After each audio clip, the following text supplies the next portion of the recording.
प्रयागराज में हुआ अतीक अहमद और उसके भाई अशरफ का ऑन कैमरा मर्डर पूरे देश ने देखा।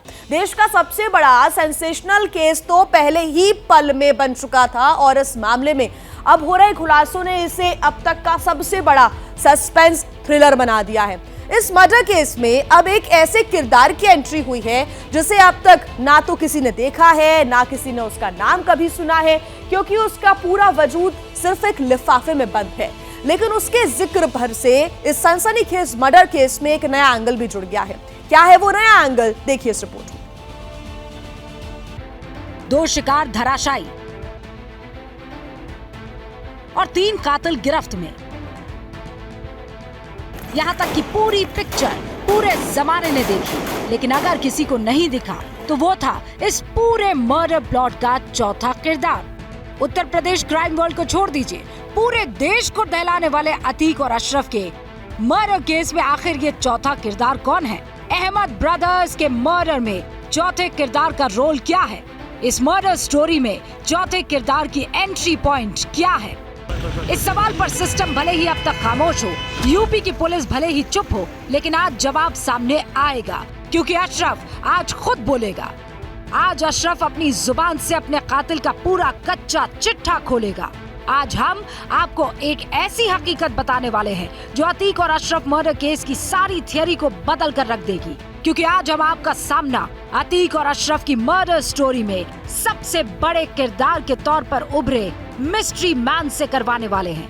वो मिस्ट्री मैन कौन है, ये बताने से पहले चंद सवालों से आपको गुजरना जरूरी है। क्या अशरफ को अपने कत्ल का अंदेशा पहले ही हो चुका था? क्या अशरफ मान चुका था कि उसे मौत के घाट उतारा जाएगा? इन सवालों के पीछे की कहानी अब अशरफ की जुबानी। तुम्हें फिर से जेल से किसी बहाने से निकालेंगे और निपटा देंगे। हाँ, किसने दिए? किसने? एक बड़े अफसर ने दिए, मैं उनका नाम नहीं ले सकता। यूपी पुलिस ने ना बता किसने दिया? अशरफ पूरी बात बता, किस सकता मैं 28 मार्च को प्रयागराज के एमपी एमएलए कोर्ट ने उमेश पाल मर्डर केस में अतीक को उम्र भर के लिए सलाखों के पीछे भेजने का हुक्म सुनाया और अशरफ को बरी कर दिया था। अदालत के फैसले के बाद प्रिजन वैन में मौजूद अशरफ ने उसी दिन अपने कत्ल का अंदेशा जता दिया था। किसने धमकी दी और क्या धमकी दी है, एक बार बता दीजिए। 2 हफ्ते में निपटा दिए जाओगे, 2 हफ्ते में फिर तुमको निकालेंगे जेल से और निपटा दिए जाओगे। अशरफ ने ये बात 28 मार्च को कही थी। 2 हफ्ते यानी 14 दिन के भीतर हत्या की बात कही थी और 15 अप्रैल को यानी अंदेशा जताने के 18 दिन बाद उसका मर्डर हो गया। सवाल ये है कि क्या वाकई अशरफ को किसी पुलिस अफसर ने मर्डर की धमकी दी थी? अगर अशरफ को वाकई कत्ल की धमकी दी गई थी तो उसने धमकी देने वाले का नाम क्यों नहीं बताया? सवाल ये भी है कि कहीं अशरफ इस तरह की बातें करके सिस्टम पर दबाव बनाने की कोशिश तो नहीं कर रहा था।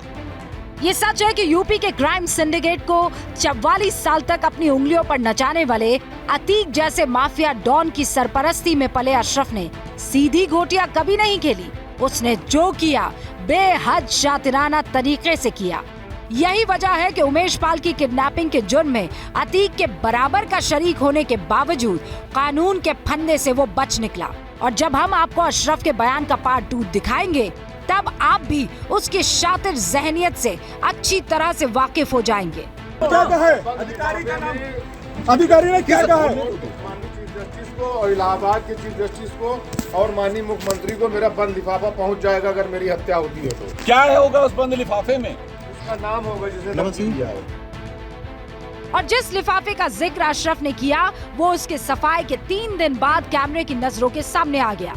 लिफाफे पर सुप्रीम कोर्ट का पता है, लेकिन भेजने वाले के तौर पर अशरफ की जगह अतीक का नाम छपा है। हालांकि दावा किया जा रहा है कि ये वही लिफाफा है जिसका जिक्र अशरफ ने ऑन कैमरा किया था। अब ये लिफाफा सामने आ चुका है, लेकिन चिट्ठी का मजमू अब तक पर्दे के पीछे है। सवाल ये है कि क्या अशरफ की चिट्ठी वाकई सुप्रीम कोर्ट या इलाहाबाद हाई कोर्ट के चीफ जस्टिस तक पहुंच चुकी है? सवाल ये भी है कि अशरफ ने जो चिट्ठी लिखी थी उसमें हकीकत में किसी पुलिस अफसर का नाम था या फिर अशरफ ब्लफ खेल रहा था? इसका पता लगाने के लिए हमारे संवाददाता अभिषेक उपाध्याय ने अतीक के वकील विजय मिश्रा से बात की। वकील का कहना है कि अशरफ ने पुलिस ऑफिसर्स की धमकी का जिक्र तो किया था, लेकिन धमकी देने वाले का नाम बताने से इनकार कर दिया था। बाबत हम उनसे जाके विधिक तरीके से जेल में बरेली जेल मुलाकात भी किए थे। मैंने उनसे पूछा था तो उन्होंने बताया था कि यार नाम तो हम तुम्हें नहीं बताएंगे, लेकिन ये बात कही गई है हमसे और हमारी हत्या हो जाएगी अगर हमको जेल से निकाला जाएगा तो। मीडिया के सवालों का जवाब देते वक्त अशरफ ने एक बंद लिफाफा यूपी के मुख्यमंत्री को भेजने की भी बात कही थी। अधिकारी ने क्या कहा है? माननीय चीफ जस्टिस को और इलाहाबाद के चीफ जस्टिस को और माननीय मुख्यमंत्री को मेरा बंद लिफाफा पहुंच जाएगा अगर मेरी हत्या होती है तो। अतीक और अशरफ यूपी के माफिया वर्ल्ड के सबसे बड़े खिलाड़ी थे और यूपी के मुख्यमंत्री योगी आदित्यनाथ माफिया के सबसे बड़े दुश्मन के तौर पर जाने जाते हैं। लिहाजा सवाल ये भी बनता है कि अशरफ अपनी शिकायती चिट्ठी की कॉपी सूबे के सीएम को भेजने की बात क्यों कर रहा था। ऐसे कई सवाल हैं जिनका जवाब अपने साथ लेकर अतीक और अशरफ दुनिया से रुखसत हो चुके हैं, लेकिन इससे इनकार नहीं कि अशरफ जिस मिस्ट्री मैन का जिक्र मरने से पहले कर गया उसका सच जब तक सामने नहीं आ जाता सवाल सांस लेते रहेंगे। क्या मजबूरी है मेरी बताइए?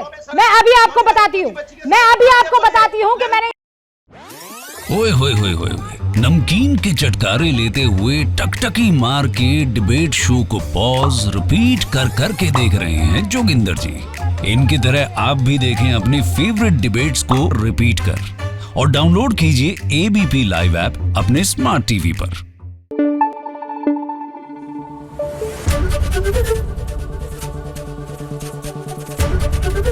एबीपी न्यूज आपको रखे आगे।